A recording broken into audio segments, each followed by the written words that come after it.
RTS نہ RMS اس بار election commission نتائج کا اعلان کیسے کرے گا اور یہ نظام کتنا قابل بھروسہ ہے؟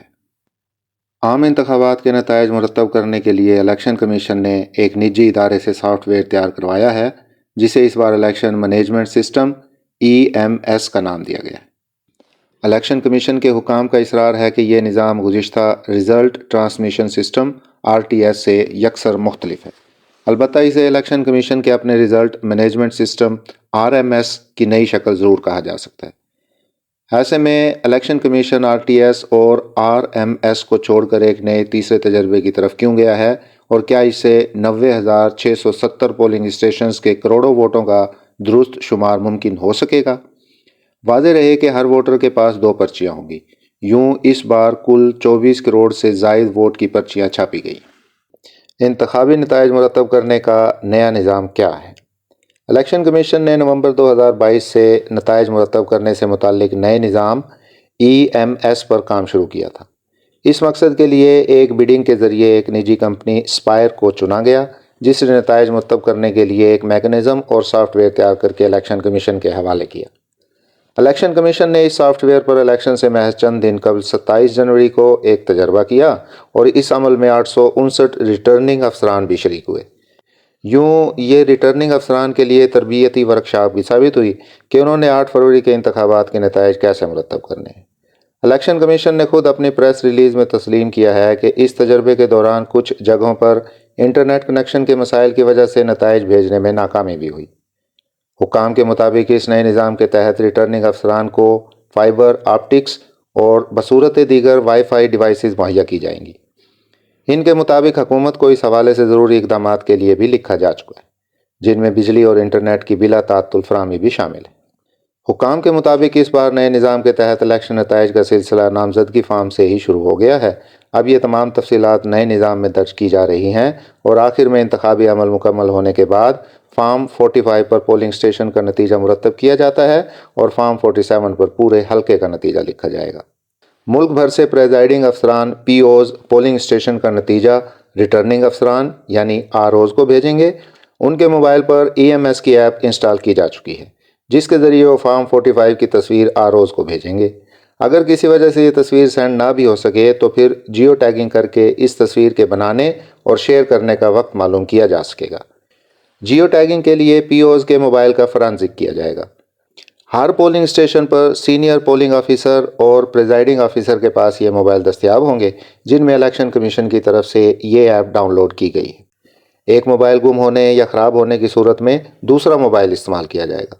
حکام کے مطابق اگر کسی وجہ سے یہ موبائل سرے سے کام ہی نہ کریں تو بھی انتخابی نتائج کے عمل میں تاخیر ضرور آ سکتی ہے، مگر اس سے نتائج پر کوئی فرق نہیں پڑ سکتا۔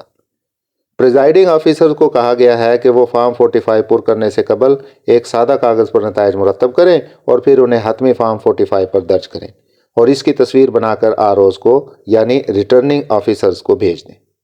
نتائج کی تصویر شیئر کرنے کے علاوہ پریزائڈنگ آفیسر کو خود نتیجہ لے کر ریٹرننگ آفیسر کے پاس جانا ہوگا۔ ریٹرننگ افسران ایک میڈیا وال یا بڑی اسکرینوں کے ذریعے ان نتائج کا اعلان کریں گے۔ اس بار الیکشن کمیشن سیکریٹریٹ اس سارے عمل میں براہ راست شریک نہیں ہوگا۔ ہر ریٹرننگ افسر کو صوبائی اسمبلی کے حلقے کا نتیجہ تیار کرنے کے لیے 3 جبکہ قومی اسمبلی کے حلقے کے لیے 4 ڈیٹا آپریٹرز میسر ہوں گے، جن کے پاس لیپ ٹاپ ہوں گے اور وہ مسلسل ان نتائج کو مرتب کر رہے ہوں گے۔ ملک بھر سے بہترین صلاحیت کے تقریباً 3600 ڈیٹا آپریٹرز ان نتائج کو مرتب کرنے کے عمل میں شامل ہوں گے۔ ہر ریٹرننگ آفیسر کے پاس نادرہ کا ایک اہلکار بھی ہوگا، جسے ٹربل شوٹر کہا جاتا ہے۔ وہ اہلکار کسی بھی تکنیکی خرابی کی صورت میں ڈیٹا آپریٹرز کی مدد کرے گا۔ اگر سافٹ ویئر میں کوئی پیچیدگی یا مسئلہ ہوا تو معاہدے کے تحت اس کی ذمہ داری اسے تیار کرنے والی کمپنی کے کندھوں پر ہوگی۔ RTS سے یہ کیسے مختلف نظام ہے؟ RTS کے بارے میں الیکشن کمیشن کے حکام کا کہنا ہے کہ اس نظام میں سب سے بڑی خرابی یہی تھی کہ اس میں نتائج براہ راست اسلام آباد میں الیکشن کمیشن کے ہیڈ کوارٹر کو بھیجنے تھے۔ اب جب 2018 میں تقریباً 83,000 پولنگ اسٹیشن سے نتائج آنا شروع ہوئے تو پھر اس نظام کی بس ہو گئی۔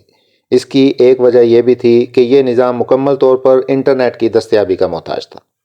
نئے نظام میں بھی انٹرنیٹ کے ذریعے نتائج مرتب کرنے کے عمل کو ترجیح دی گئی ہے، مگر کسی وجہ سے اگر انٹرنیٹ تک رسائی ممکن نہ ہو سکی تو پھر یہ نظام آف لائن بھی کام کرتا رہے گا۔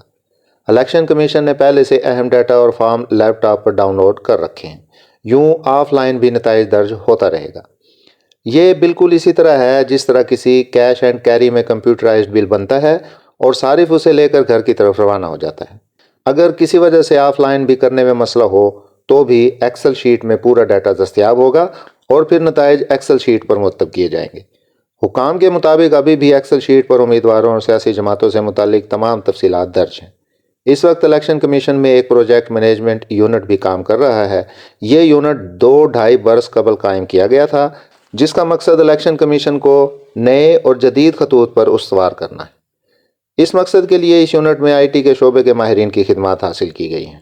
یہ یونٹ اب 8 فروری کے بعد دیگر نئی ٹیکنالوجی اور میکنزم پر بھی غور کرے گا کہ الیکشن کو کیسے زیادہ سے زیادہ شفاف بنایا جائے۔ حکام کے مطابق ابھی پاکستان الیکٹرانک ووٹنگ مشینوں کے لیے تیار نہیں ہے اور دنیا میں یہ تجربہ زیادہ ممالک کر بھی نہیں رہے ہیں۔ واضح رہے کہ پارلیمنٹ نے قانون سازی کے ذریعے بھی اس معاملے کو مؤخر کر رکھا ہے۔